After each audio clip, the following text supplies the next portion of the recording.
Bem, nós estamos aí próximos ao final de março e o dia 31, ainda bem que já parece-me que tiraram do calendário de celebrações propriamente dita da Revolução, já não é hoje uma data propriamente, mas é uma data para ser lembrada pelos brasileiros.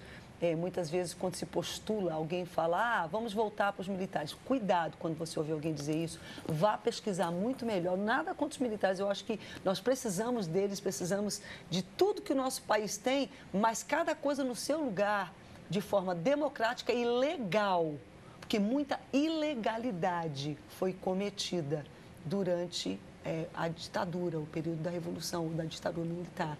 E esse foi um dos motivos, inclusive, que a gente sabe, como eu comentei no final do bloco anterior, que, por exemplo, diante de tantas coisas que a gente poderia dizer, que o presidente Geisel, então, vendo esse descontrole, essa anarquia, isso comprometeria, claro, o Brasil, o apoio de outros países aos quais ele estava aliado, enfim, uma série de coisas. Então, ao mesmo tempo que atravancaram, dificultaram uma transição democrática, findaram que admiti-la, porque também, do jeito que estava, a coisa estava saindo do controle. A gente tem um vídeo, rapidamente para assistir, e a gente volta.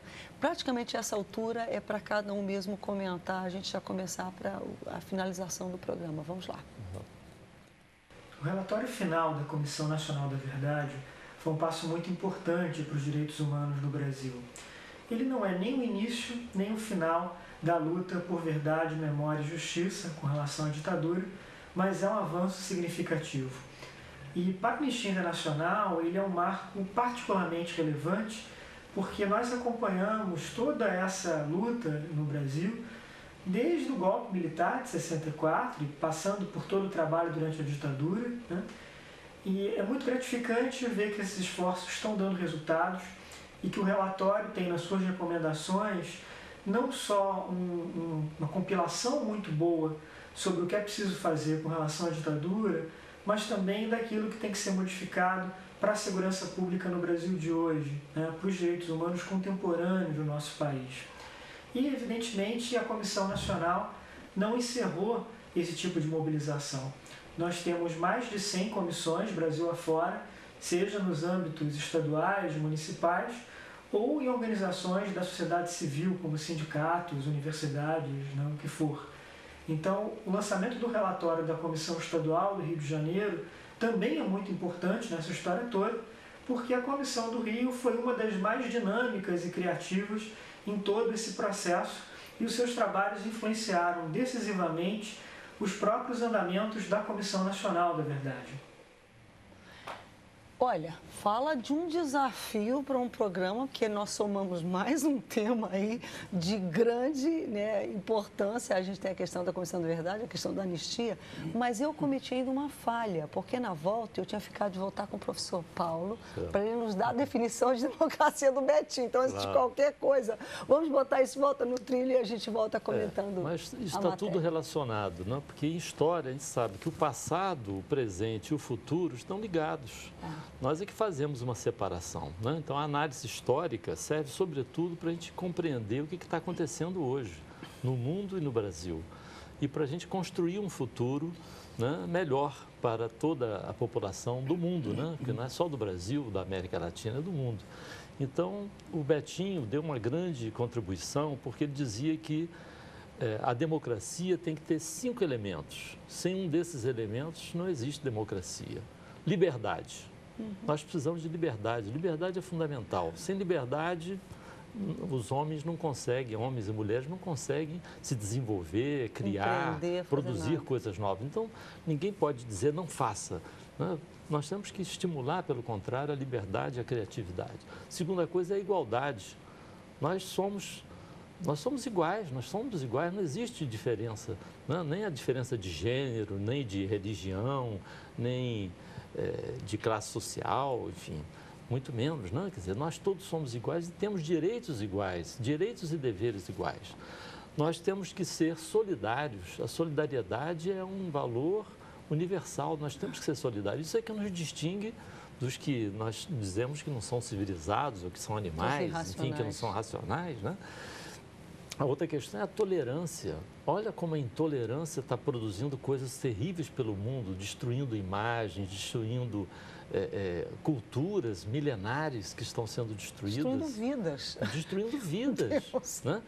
E, então, a liberdade, a igualdade, a solidariedade, a tolerância com os que são diferentes e a participação. Porque se nós todos não estimularmos a participação dos nossos crianças, dos nossos jovens e de todos na construção coletiva de um mundo melhor, ele não será um mundo melhor.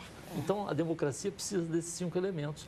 Então, acho que é, sobretudo, agora pegar essas recomendações da Comissão Nacional da Verdade e ver que é preciso realmente se buscar memória, verdade e justiça, porque a violência de hoje tem a ver com a violência do passado, né?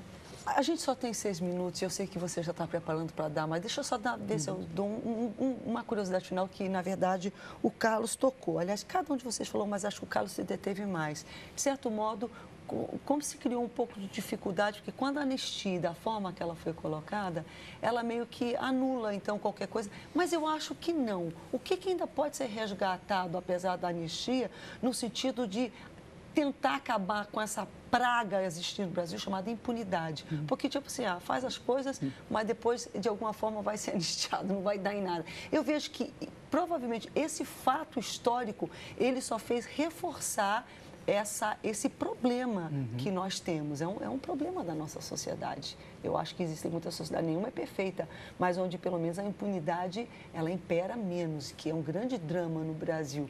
Como é que é isso, então, já com seus comentários finais, Fábio?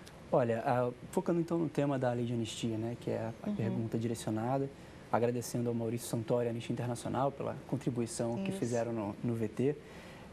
O tema da anistia e a impunidade, eu acho que eles se relacionam pelo simples fato de que o fato de que nós naturalizamos a existência da lei de anistia relacionada aos crimes da ditadura militar significa que, de alguma forma, socialmente ou institucionalmente, o Estado brasileiro entende que acordões políticos podem afastar a aplicação da lei.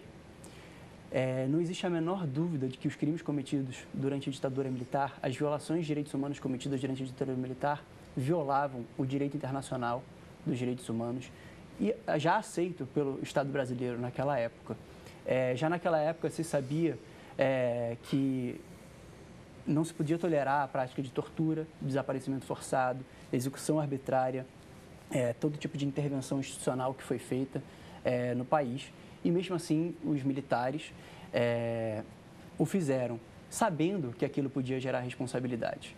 O que aconteceu foi que, no final do regime, ainda do regime militar, eles mesmos aprovaram no Congresso Nacional, que tinha deputados biônicos, ou seja, deputados indicados pelos militares, eles aprovaram a existência de uma lei que os anistiava dos crimes que eles cometeram contra a população brasileira. Já que anistia os dois lados, daí fica... Isso é totalmente inaceitável do ponto de vista político, social.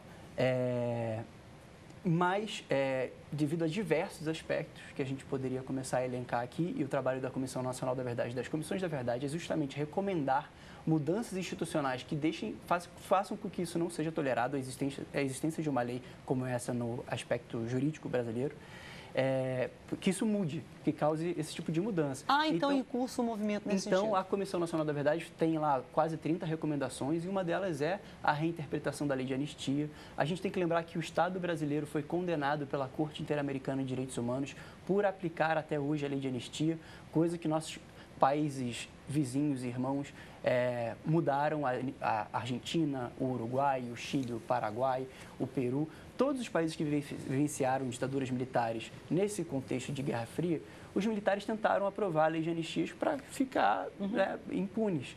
Mas depois, todas essas sociedades conseguiram fazer um debate social para afastar a aplicação dessas leis. Mas no Brasil, acredite, o Brasil é o único país que mantém em vigor uma lei de anistia. Então, se o brasileiro, deve se orgulhar de ter conseguido instituir aqui no Brasil uma Comissão da Verdade, coisa que apenas 30 países no mundo fizeram até hoje, se isso sim é motivo de orgulho e de que a gente deve reproduzir essas comissões para diversos outros temas, em igual medida, a gente tem que rechaçar a existência da lei de anistia, porque ela significa que sempre que nós estivermos em momentos chaves da nossa política, acordões políticos vão afastar a aplicação das leis democráticas. Carlos.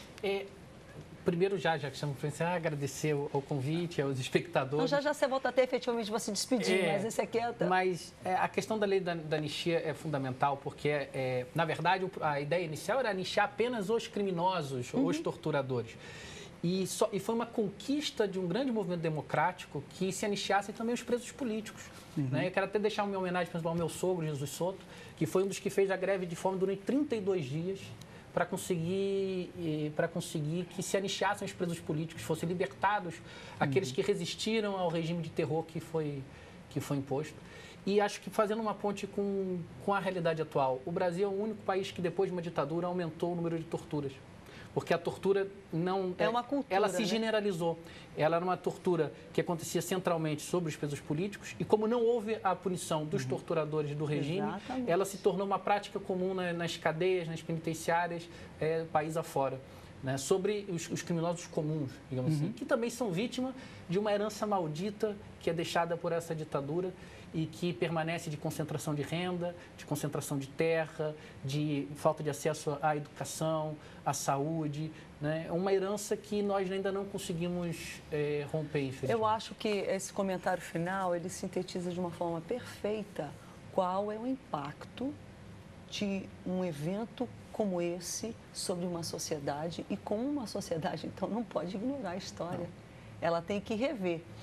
No final da Segunda Guerra Mundial, acho que foi na França, Charles de Gaulle, ele chamou os tribunais para que os delatores que delataram a França, porque a França ficou ali invadida um tempo, não foi Charles de Gaulle? Isso aí, sim mesmo. Então, ele foi um revanchista, que ele queria se vingar? Não, ele queria restabelecer o Estado de Direito de que se você delatou, se você quebrou a lei, se você quebrou o pacto da sua nação, você tem que assumir a responsabilidade pelos seus erros. Quer dizer, aquilo mudou o curso da impunidade ou não, que é algo que para nós é um grande drama, uma grande chaga no Brasil, que permanece ainda hoje. A gente vai voltar já para se despedir, claro, com música para terminar esse programa, cabeça para cima. Cabeça pra cima.